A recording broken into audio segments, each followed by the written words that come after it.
Hey everybody, welcome to another episode of Purple Insider. Matthew Coller here, and returning to the show to continue our series of random opponents that the Minnesota Vikings will play at some point this season.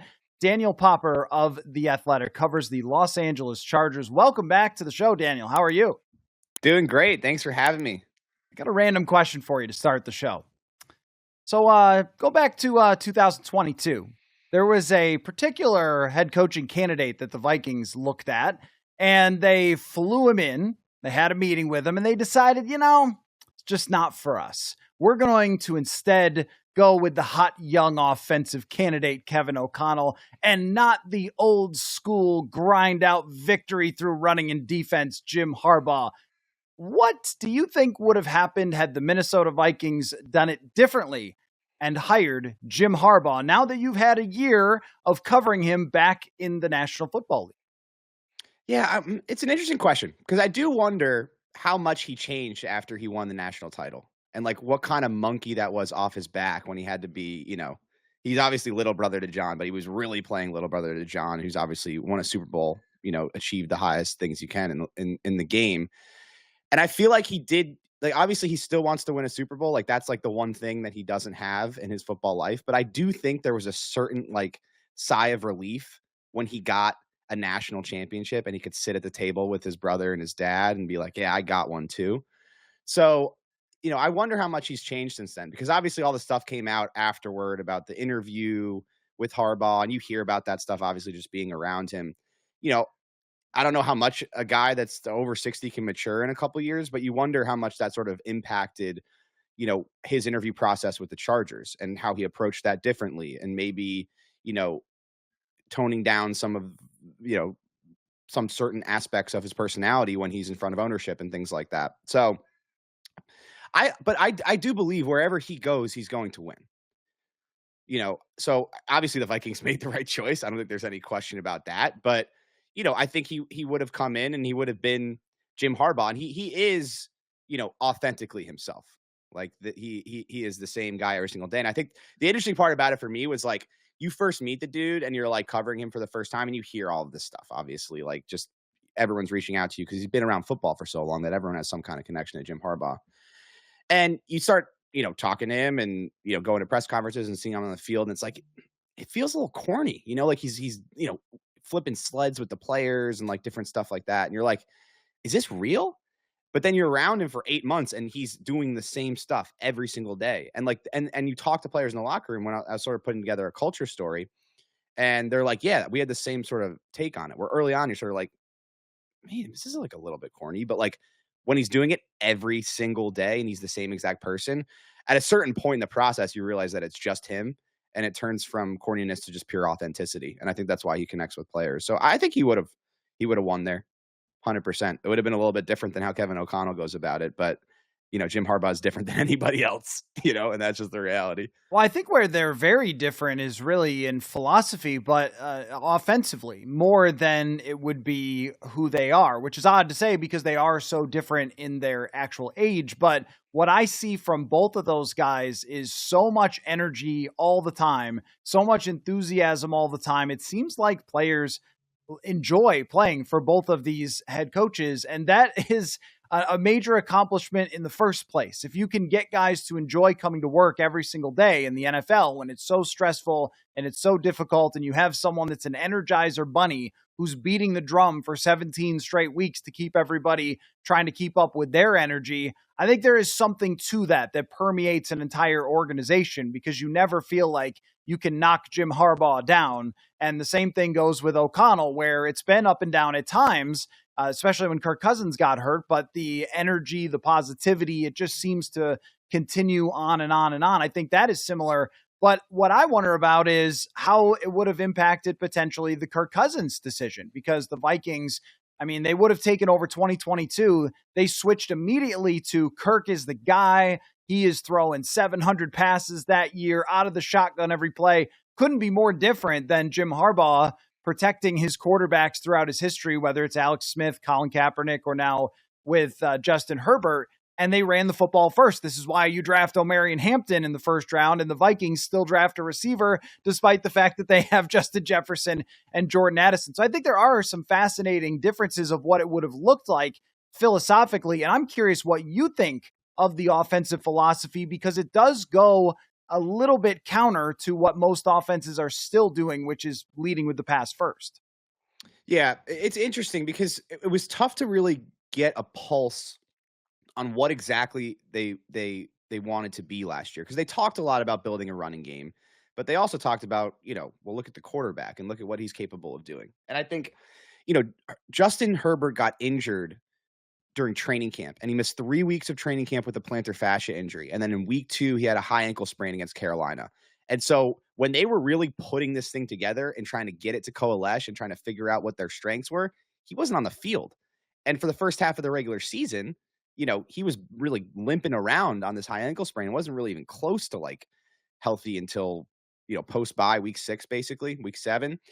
And so, they wanted to run the ball, but were they running the ball a little bit more early on to try and protect Justin Herbert? How much of the playbook was actually accessible to them? How much like quarterback movement stuff did they want to do, but weren't able to get to because of Justin Herbert's right ankle? And so that's really what I'm looking at this year. I think you're going to get a much better idea of like what exactly they want to be, assuming Justin Herbert stays healthy. They obviously improved the offensive line a little bit by bringing in Mekhi Becton. They've also added a ton of weapons in the passing game. They drafted 2 receivers. They drafted a tight end. They brought back Mike Williams, and they've also totally reshaped their running back room. So now you feel like, okay, the personnel is at a level where they can kind of do whatever they want. And if Justin Herbert stays healthy, you're going to get a real sense of, okay, this is exactly what they want to be. I think they're always going to want to run the ball, but they are also very aware of how talented Justin Herbert is. And I think they want to be able to run the ball, but I also think they want to be very explosive. And I think that, sort of goes to what they did here in the passing game. I mean, you go get Keandre Lambert-Smith in the 5th round. They had an opportunity there to take an offensive lineman. They went speed receiver. 2nd round pick Trey Harris is going to be able to attack down the field. Oronde Gadsden, like that's what he does right now, is he can run the seam and win contested catch situations. So I think that like last year it was tough. I don't think they even got close to like being able to open up the whole playbook until the second half of the season. This year, if Herbert can stay healthy, I think we're going to get a much better idea of like, okay, this is exactly what they want to be. And I think it's going to be, at the end of the day, some combination of effective run game, play action, and then push the ball downfield with Justin Herbert's arm. Trey Harris is a guy that if I was one of those fantasy geniuses, I would be trying to bang the drum on him because it was a really overlooked draft pick. Kind of like, oh yeah, this guy Trey Harris, there was nothing particularly sexy about him in the draft. I mean, Mel Kiper was breaking down Shedeur Sanders with every pick, so who knows what he even thought of Trey Harris. But I was watching NFL Network. That's a choice. That's a choice. But there was I looked a lot at the wide receivers for the Vikings because I thought that they would take one, and Harris was somebody that I looked at that could be a potential impact player right away, but maybe doesn't have potential to be a wide receiver 1. But I think that is budding with this team. But let me stick with the philosophy for a second. Something that I noticed when looking over the numbers from the Chargers for last season was kind of reminded me of the Alex Smith Kansas City Chiefs, which is not an insult. Go back and look how many games they won with Alex Smith. The biggest thing was they never turned the ball over with the Kansas City Chiefs and that philosophy. They ran a lot. They threw a lot of underneath passes, and their defense is always ranked high. And that was something for the Chargers, because when I look at the personnel from the Chargers defense last year, it's like, okay, they had the number 1 defense in the NFL. Like that's something that you would throw on trivia night because no one would even guess it. It wasn't talked about at all as this monster 2000 Ravens defense. I think it's because they never had turnovers. And when you don't have turnovers, you're always talking long fields for the other team. I think this has always been one of Jim Harbaugh's cheat codes to win in the National Football League is not turning the ball over. And let me tie that into the game that the Vikings and Chargers will play.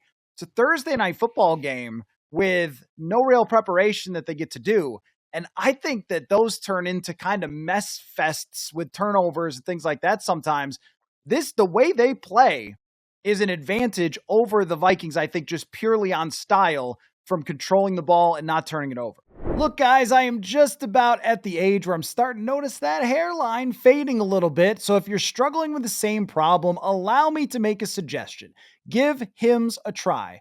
Try Hims Hair Loss Solutions, and you'll be joining the hundreds of thousands of subscribers who found their hair again. Hims provides you with a convenient, quality access to a range of hair loss treatments that work, all from the comfort of your couch. Just answer a few questions and a medical provider will determine if treatment is right for you. And if prescribed, your treatment is sent directly to you with no shipping cost. The process is simple, 100% online, and there are no uncomfortable doctor visits. No insurance is needed, and one low price covers everything from treatments to your ongoing care. Hims has hundreds of thousands of trusted subscribers, and they can help you get your confidence back with visibly thicker and fuller hair. Start your online visit today at hims.com/purple insider. That's HIMS.com/purple insider for your personalized hair loss treatment options. Hims.com/purple insider. Results vary based on studies of topical and oral minoxidil and finasteride. Prescription products require an online consultation with healthcare provider and will determine if a prescription is appropriate. Restrictions apply. See website for details and important safety information. Yeah, no, that was a big part of how they were able to win football games. I think a big part with Jim Harbaugh, specifically with the Chargers, is he came in and he just raised the floor. Like the Chargers for so many years while I've been covering them, they've gone into games that they should blow the other team out, and they lose those games. And it's like with the schedule that they had last year, if you just beat the teams that you are supposed to beat and you play clean football in those games, you're going to have a chance in December to make the playoffs. And that's what happened. And a big part of it was that they were protecting the football. But there are two sides to this, right? And Justin Herbert is such a perfectionist that when you tell him, this is how I want you to play, like their messaging to him was like, a sack is better than a turnover. Like the turnover is like the worst possible outcome. And sometimes it's okay just to take a sack. And we don't want the ball in harm's way. And if we don't turn it over, we're going to be in every single game, right? The other side of that is, does that take away a little bit of his aggression? If he sees a window that's tight, is he still going to fire it in there the same way if the philosophy was let it rip, right? And so I think there was a little bit of that last year where he was so focused on not turning the ball over that it did keep him in a lot of games, but maybe it affected, some of his decision-making as far as how aggressive he was being.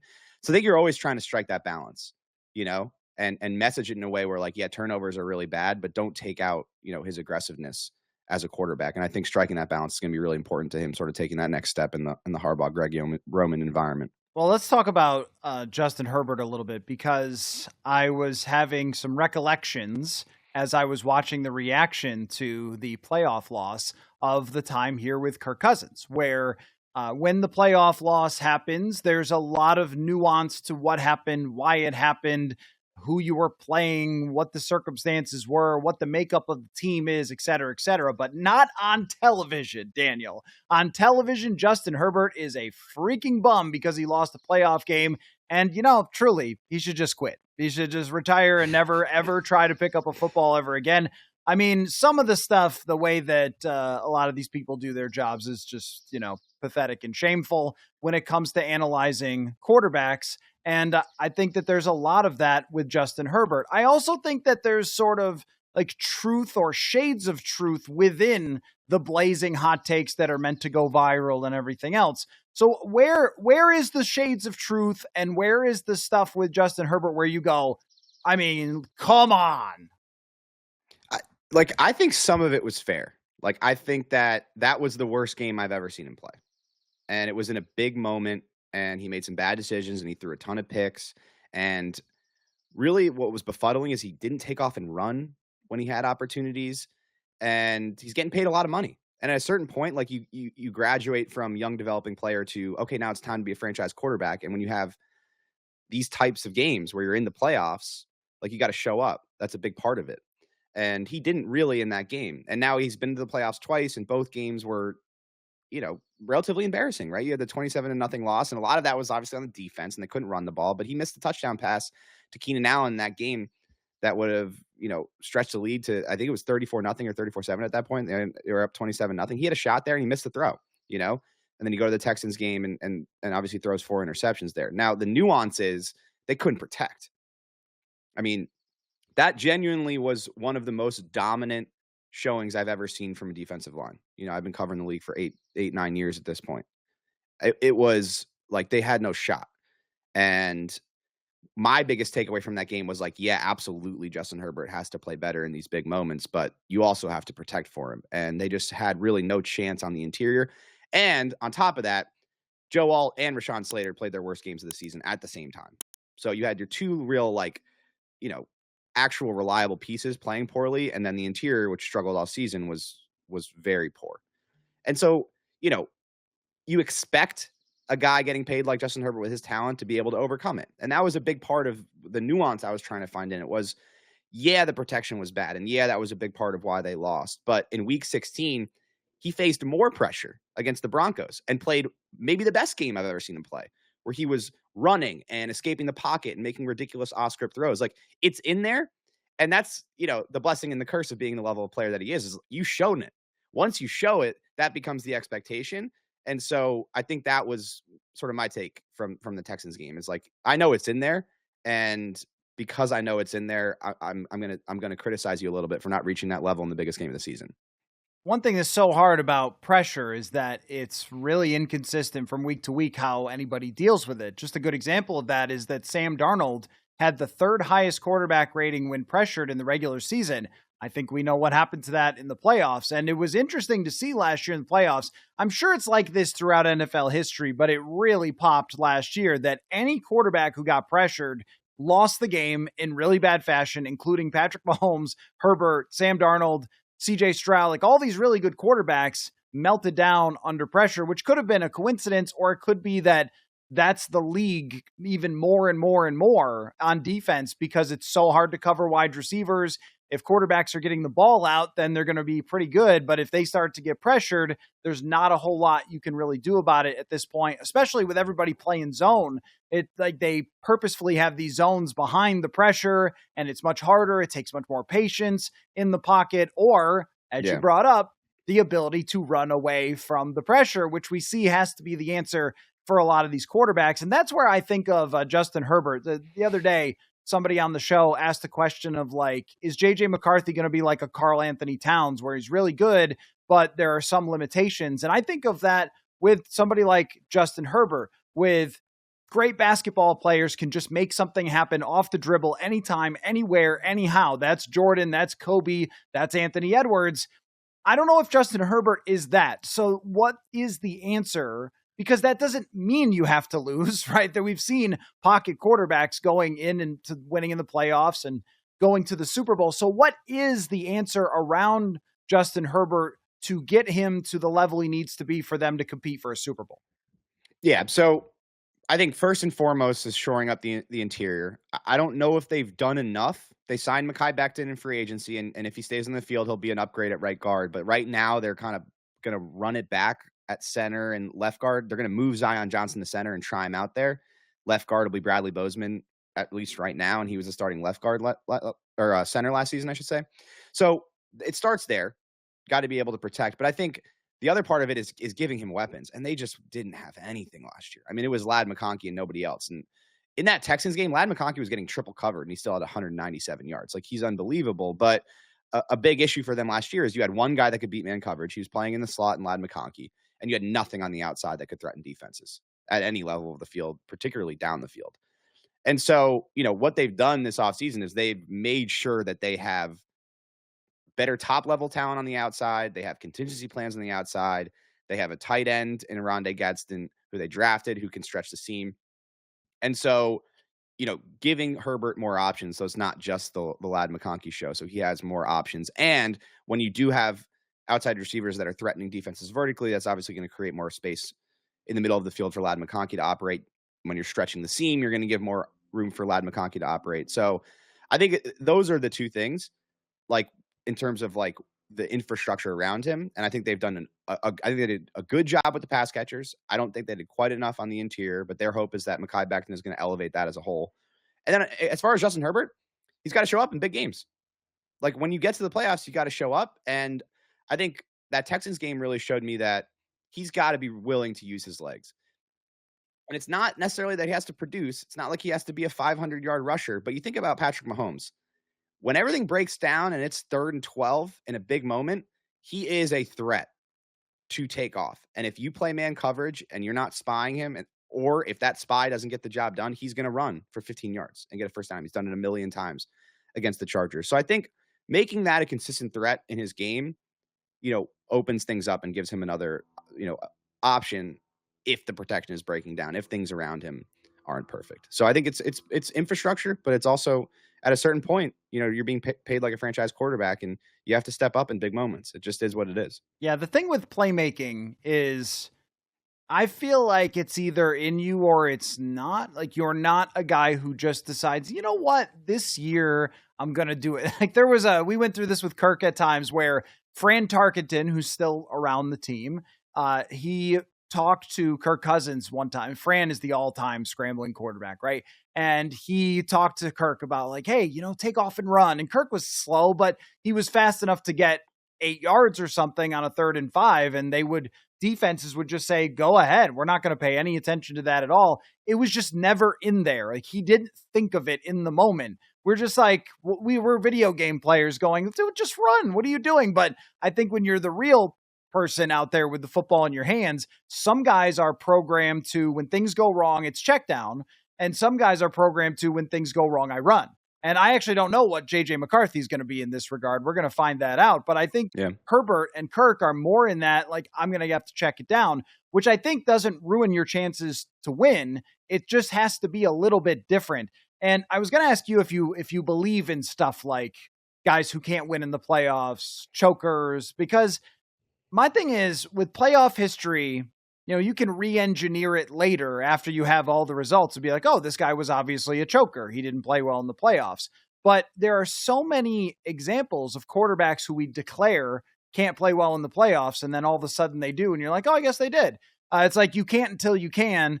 And Matthew Stafford is a good example. I've used Eli Manning, but Matthew Stafford, look at his first few playoff games. He was awful. And they lost, and they probably had inferior teams, and maybe he just didn't have a great day or whatever, the matchup.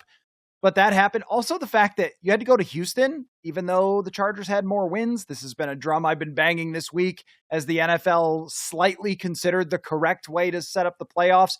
But that, probably impacted him a little bit. I wonder about those things because it's very hard to find proof of it when you have so many quarterbacks who were declared losers in the playoffs. They can't possibly do it. And then once they do, no one ever talks about it anymore. Yeah. Well, I think it goes back to what we were talking about as far as like, is it binary or can you have nuance, right? Like, I don't think Justin Herbert losing his first 2 playoff games doesn't mean he's never going to win a playoff game. Just means he hasn't yet, right? Do I think he's capable of doing it? Absolutely, But I think like on a more like philosophical human level, like people deal with pressure in different ways, And some people rise to the occasion in those moments. And some people, the pressure overwhelms them. And I think that's true. But I also don't think it's like it's like innate, right? Like it's inherent. Like I think it's something you could learn. I think that as you bank experiences in those big moments, you can train your mind and body to deal with the pressure more effectively. I think that certainly is something that comes with experience. And I think it applies to like any industry, any job, any walk of life. The more you do things, the more you're in those kinds of environments, in those pressure environments. Like if I went and looked at the first deadline story I ever wrote at the Daily News when I was, 21 years old, it was probably terrible. Now, if I'm on a tight deadline and I need to write a gamer, like I can do it. I know I can do it, but that's just reps. That's, having 30 minutes to write a story on deadline for a newspaper and doing that over and over and over again. So now you know what to do in those situations. First time I tried to do it, my mind was spinning. I was like, I don't think I can get this done. And it's probably what, I wouldn't go back and read it. Actually, don't go back and read it. But if you did, it'd be terrible. So I think, obviously writing is different than playing football, et cetera, et cetera. But I think as you're in these situations more, you can learn to improve in those situations. And I don't think just because you haven't done it yet, to me, that doesn't mean you're never going to be able to do it. I think that's definitely true. And it's also what makes somebody like Jaden Daniels a complete freak show, that he could show up last year the way that he did and not have that shake him. But there's plenty of quarterbacks. I mean, the most clear example is Peyton Manning, who his early playoff experiences were just horrendous. And I think that he got too anxious, too nervous, too scared. and did not play like the usual Peyton Manning. And then eventually it clicked for him.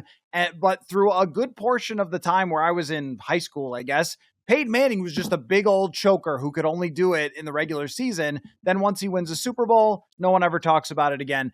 And I'm not saying that Justin Herbert is Peyton Manning, but even when you've had this from the best quarterbacks of all time, I think we can also apply this to other quarterbacks in the NFL. Now, let me ask you about the stadium. How about this? One of the more confusing press boxes to get to and then get out of because it's built into the ground. So I thought my first time there that I had to go down to leave like every other stadium, but I ended up in the basement with one remaining janitor who was able to inform me of how to get out of the stadium at 2:00 in the morning or whatever it was.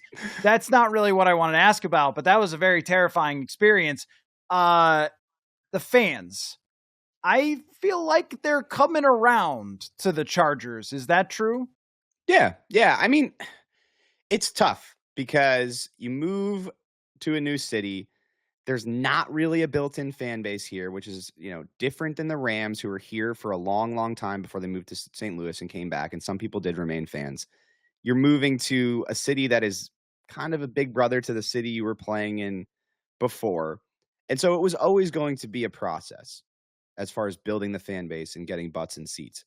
But since I got to LA and started covering the Chargers in 2019, they were playing in a soccer stadium at that point. I believe they played the Vikings that year. They did, yeah. Okay. That would be the Fadi Adenabo return fumble for a touchdown game. Right. It was freezing that day. That was the coldest I've ever been in my life, and I live in Minnesota. Yeah, and it was like 95% Vikings fans. It was completely purple in the stands. Yes. Yeah. Since then, it's been steady progress. It has been. It truly has been. And it's gotten to the point where, like, there were a couple games this past year where you're like, okay, like, I think you could actually qualify this as a home field advantage. Now, is it US Bank? To me, like, everyone asks me, what's the best stadium you've been to? Because I've now been to every NFL stadium. Like, that is pretty much my clear-cut number one, both because the stadium's amazing, but the environment is incredible. Like, that's the loudest NFL stadium I've ever been in when they're doing the Skol chant at the beginning of the game. Like, it's as a sports fan, somebody who's like watched sports my whole life, that's like, you get tingles. This is week 3, So is it at that level? No, that takes decades and decades and decades to build, but they are doing a good job of steadily improving the home field advantage where, early on, it was very obviously an advantage for the opponent. Now there are certain games where it's pretty close, and they can really have like something resembling an advantage. Now this year is going to be really interesting because you have a bunch of these NFC teams coming in to LA that might play the Rams, but this is really the one time in 8 years they're going to play the Chargers at SoFi. You've got Washington coming in, you've got Philly coming in, obviously Minnesota coming in. What are those going to look like? Where it's the novelty of the game is pretty high, and some colder cities, right? Get an opportunity to come to LA, get some sunshine, right? Like, those are going to be big tests as far as where they're at. But I think there's momentum. I truly do, and they've come a long way since the Vikings played the Chargers in that soccer stadium in 2019. The thing that I noticed, and what a day it was. Mike Boone had a big day running the football. But the thing that I noticed that, hey, you know what? That was a day, though. I'll tell you, that was a day where, now I always respected Phillip Rivers. Who would not respect Phillip Rivers? Like, ultimate competitor, franchise quarterback. If you draft a quarterback and he becomes Phillip Rivers, I mean, you have done a hell of a job there. But there was 2 things that happened in that game that made me not just like him, but love Phillip Rivers. One was that the Chargers played pretty tight in the beginning of that game and then got down badly after the return for touchdown and stuff. And he just kept throwing it. He did not care about his stats. He didn't care about his numbers. He didn't care how many picks. I think he threw 5 picks in the game or 4 picks in the game. Every one of them was just like, I got to get us back in this game somehow interception. And I thought, that's pretty cool. Like, this guy could easily stat pad right now for his career numbers, make sure that rating stays okay for this season. Did not care about. He's like the anti-Aaron Rodgers. I mean, truly, like, we saw, and this was a longtime criticism of Kirk Cousins, where, they would be down 21 points and they'd end up losing the game by 7. and they would slowly and methodically throw 8 to 10 yard passes, and the completion percentage was 72% for 348 yards, but you were never even really close in the game. That was not Philip Rivers. So I loved watching that. The other thing was, too, after the game, I was standing, that soccer stadium was preposterous for an NFL team. That's a great word. So that's a perfect word. What are we doing here? We had to walk like a long way to this auxiliary locker room thing. Through the tennis court. Yes, through the tennis court, right. So think about like how much effort it would take a Chargers player to come over and greet a Vikings player in this completely silly situation. So I was standing outside of the Vikings locker room, I think waiting for somebody to come out that I wanted to talk to. And Philip Rivers came up, and it was just me and him standing there. And I was like, hello, Mr. Rivers. Like, I don't know what either of us are doing here. And so he grabbed somebody and asked if Garrett Bradbury was still in the locker room because he went to North Carolina State. And so they went back inside and got Garrett. And I was just like, do I move? So I'll just stand here and see what happens. And observer, man. So that's journalism. Well, right. I mean, like, no one told me to go away. So I was like, I'm just going to stand here. And Philip not only like greeted him, told him good luck and all that stuff, but also gave him a signed jersey too. So he had to stand there for a while just with me waiting for someone to go back in that mess, find Garrett Bradbury, bring him back out. It was probably like 10, 15 minutes after the game. He's got 14 kids to get to. Like that, I just thought that was like a really class thing to do that was not easy. He could have just easily been like, oh, hey, just send him a jersey. It's fine or whatever. But to actually make that extra effort, I thought like that's a really cool thing for someone who is a borderline Hall of Fame NFL quarterback for 15 years to do for a rookie who was just coming into the league. Yeah, Philip was awesome. I really view it as a privilege that I got to cover his last season with the Chargers. Now, it didn't go well, but you know, the one thing I did learn covering Philip Rivers and digging into him and writing about him and talking to people that knew him, his idol was Brett Favre, which makes so much sense. I'd never pieced that together, but when I heard that, I think Eric Weddle told me that he would like talk about Brett Favre a lot, and it makes so much sense when you think about how Philip played, and he was the ultimate gunslinger. Like his thought was like, I don't care how many picks I throw. Like, I'm not going to stop trying to win. I'm not going to stop trying to do everything I can. And eventually it was his downfall with the Chargers. He threw, way too many picks that season. It was time to move on when his arm started going a little bit. He never had the strongest arm anyway. It was always, he's always an anticipation guy. But you got to respect it. And I'll always remember played his last game against the Chiefs in Kansas City. And he had developed a relationship with this Chiefs fan because back in his early years, he and Charlie Whitehurst had gone to Oklahoma. It was then called Oklahoma Joe's. It's a barbecue place in a grocery store, in a gas station, I should say. They do the Z-Man, which is like a famous barbecue sandwich in Kansas City. And he and Charlie Whitehurst got there, and there was a huge line. They were going to wait, but then he and Philip decided, like, the line's too long, and they got out of there. And this fan had seen them get in line and leave. And so the fan, and this is probably like 2004 or something, in Kansas City was chirping at Philip, being like, you got to wait in line like the rest of us. Okay. And Philip then had a relationship with this guy. Like they talked, they went back and forth. And then every year when he would come to Kansas City, this guy would be in the front row chirping at Philip. And 15 years they had this relationship. He plays his last game. At that point, it was still an unknown if he was going to come back or not. But the writing was on the wall. It was probably going to be his last game in a Chargers uniform. He takes his gloves over to the sideline and to the stands and gives his game-worn gloves to this Chiefs fan that he'd been bantering with for 15 years. And like, that's just a guy that gets it, right? He gets what football is all about, the community aspect of it. He was a crap talker, but it was always for the right reasons and in good faith. And that to me was like a perfect example of what Philip Rivers was as a human being, obviously, but as a player too. He just got what it meant. He got what the NFL meant and he understood it. And I felt like in that moment, like to give, like you'd probably want those gloves. It's the last gloves you ever wore. Instead, he gives them to an opposing fan that he had developed this amazing relationship with over 15 years. So that is really cool. And, with Rivers, just even from the outside, I mean, I think he always seemed like an authentic person. But when we have little things like that we get to see, like, yeah, that's right. Because, that's not always the case with every player. The outside perception is not always true. And I think in this case it is. That's a really cool story. I don't know how we got here. Oh, yeah, I was talking about how stupid that soccer stadium was. Yeah. So that's the just going back though to your point about, the snowbirds or, people who want to get a weekend in LA. The problem is it's not on the weekend. And on the last Thursday night that I was in LA at that stadium, actually second time I found my way out of the stadium pretty well for those concerned. But it actually was not a Viking takeover of that Rams game. And I think the Vikings were actually surprised. They went into the game thinking, oh, our fans it's going to be 80% Viking fans or whatever. And at the beginning of the game, it was. And then people arrived from the LA traffic. And suddenly it was more like 65, 35%. And I think the Chargers, as exciting of a team as this is, might not be as willing on a national TV game to give away their tickets, which leads me to the last thing that I wanted to ask you, which is about the expectations here, because Kansas City is still Kansas City. They will always be Kansas City as long as Patrick Mahomes is their quarterback. But there has been no time that they have felt as vulnerable as they feel right now, which is hilarious to say because they won 15 games, lost one kind of on purpose at the end because it didn't matter, and then went to the Super Bowl.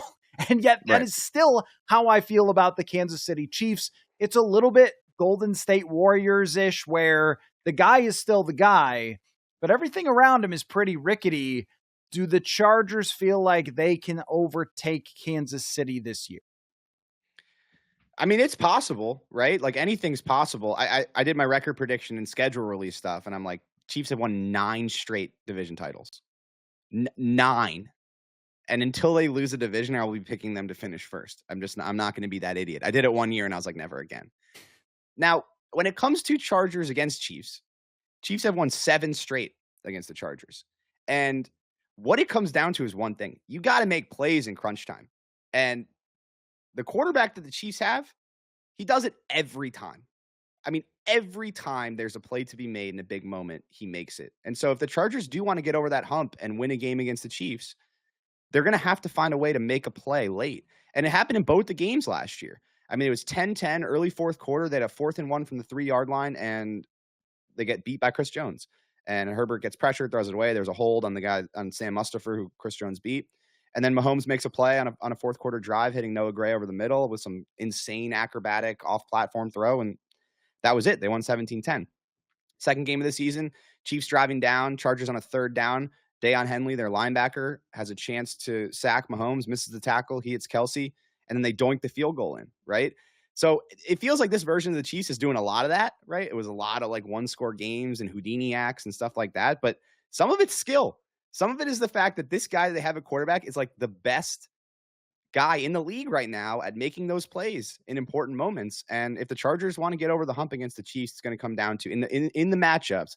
It's going to come down to who here is going to make that play in crunch time the same way Mahomes has done it to them over and over and over again since he took over as starting quarterback for the Chiefs. I mean, I think all those games are, what did you say, 7 wins in a row by 8 points total. Is that every single all must tight, yeah. TV? I think this is a year where the Chargers do have a chance to break through. Of course, they are the Chiefs until they're not. But in terms of the roster strength, I think that the Chargers have an overall is it much? I think much is fair to say, a much stronger roster from top to bottom than the Kansas City Chiefs. It's just about that guy. Okay, before we wrap up, what do you want to know from me? What do you want to know about this matchup? Because, you got to prepare. It's like 4 months away. You got to start getting ready. So what would you like to know about Vikings and Chargers? What's the vibe with JJ? Like what I guess a better way to frame is what are your personal expectations for him? So yeah, the vibe is unlike anything I've seen since I've covered this team, because JJ McCarthy represents something beyond just, hey, he's an unproven, interesting quarterback who's going to be talked about. And there's nothing more interesting in pro sports than a quarterback who hasn't played yet. Like that's it's just a fascination from every single person. What's he going to be? What's it going to look like? And then even following that of what is he really through the first year. So now it's every OTA, every minicamp. People are, what does he look like? How's it going? Well, they want to, hear are there signs of greatness in this quarterback? But you also have to consider, so we were just talking about Phillip Rivers.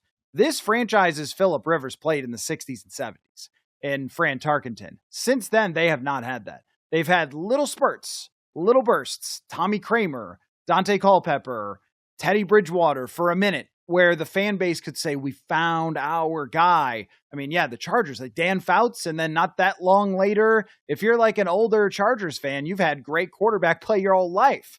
Or, we deal with this with the Packers, right? They've never not had a franchise quarterback. But the Vikings, it's always been rent-a-quarterbacks having good years. This is the guy. Not only that, but also we've seen it. The Eagles, the 49ers, the Rams with early Jared Goff, the rookie quarterback contract hack, which the Chargers found some way to fumble that ball right out of the back of the end zone. But, there's a better coach here than there was then. And there's also a really, really strong roster, and they took full advantage of it in this offseason. So this has all the markers of you can be San Francisco, you can be Philly, but the guy has to be the guy. And my personal feeling on JJ McCarthy from seeing training camp last year was that his actual physical talent was vastly overlooked in the draft discussion because I think he was used so little by Jim Harbaugh as a passer that you just didn't see it a lot. Like the actual arm strength that he had, the playmaking ability that he has. And once he got into an O'Connell, you're going to be 4 wide receivers in the shotgun, the dude, balls in your hands, go make a play. He was comfortable in that environment. And I made the joke, which I made this on a national show at one point, and then they aggregated it, and then everyone was mad. But I joked that they told us we were getting Matt Hasselbeck, but we're getting John Elway. And of course, they're like, do you need the next John Elway? All that stuff. But my point was just, he was presented as this kind of, he's going to be like a game manager, but he's a great guy. And what I saw was a lot more athleticism and arm talent than it was presented as. So I think the ceiling is higher than the expectation based on his college statistics. But that doesn't mean anything until they actually start playing games. But I was really, really impressed with the way he handled himself last year. And now he's come back and is sort of doing the same stuff already. And we're going to start seeing OTAs in minicamp. But just those little hints you get, like the owner the other day saying he has a gravitational pull as a leader. And I'm like, that's actually a great description because you see it out there. I'm sure you see it with Herbert. Maybe McCarthy is a little more natural with that, but like a guy, when you know he's the dude, everybody just kind of gravitates to that person. So there's a lot of really good signs and signals, but that's why they play the games, Daniel Popper. Yeah. I think the kids call that aura, by the way. Yeah, I saw that. I saw Halliburton say that after me having childhood nightmares growing up loving the Knicks and having Reggie Miller do the choke thing. I don't want to talk about it. I grew up outside New York City, and that was a rough one last night. I knew it was going to happen. I literally turned to my wife and I was like, Halliburton's going to take this ball and hit a 3 right in our eye. It wasn't in the Garden, though. It would have been different if it was in the Garden. I think the Knicks can recover from this. If it was in the Garden and he did that. That was a home game. Oh, it was in the Garden. That was at MSG. Oh my gosh. Yeah, okay. Yeah. Okay, never mind. Terrible. You're not recovering. That's terrible. No, it's bad. Okay. It's really bad. I was at the Minnesota Lynx game last night, so I didn't see it. I just saw the highlight, but yeah, that's too bad. How old were you when Miller did it? Is that like 96? Oh, man, I'm trying to think. What was that, early aughts? Oh, that would have been in the 90s for sure. Like 90, yeah. 90, I think it was like 96. Okay, I was born in 93. Let me look. Yeah, it was sometime in that era. I was not old enough to remember it. Like I remember Reggie Miller, but I don't remember like the 94. You're talking about like yeah. So you 94? were one. Yeah, 94. So you were when he hit he scored like 8 points in a second or something like that. Yeah. And Starks missed the 2 free throws. So I was 8. And so imagine, like 8 is when you first start to understand what's happening on a sports thing. Like when you're 4 or something, you're like, yes, my dad loves sports and me too, or whatever. But that was like my first playoffs. So not only did, Reggie Miller do that, but then they get to the NBA finals and it's the OJ Simpson chase is all happening, kind of the first memories of me with the, sports and the New York Knicks. So that was a lot. That was a lot to get hit with when I got home and dialed up what happened in the next game. Oh, no. So anyway. Not good. We'll see what happens. Good. We'll see what happens. We've got bigger problems with the Wolves and OKC anyway here. So Anyway, well, Daniel Popper, the best on the Los Angeles Chargers. I really appreciate your time. What a May freaking preview. Am I right? I mean, Hell yeah. You can't do it better than that in May. So thank you so much. And a little Phillip Rivers anecdote for the people. Yeah. So we'll do it again, October or whatever that game is. Sounds good. Thanks, Appreciate you having me. Great catching up.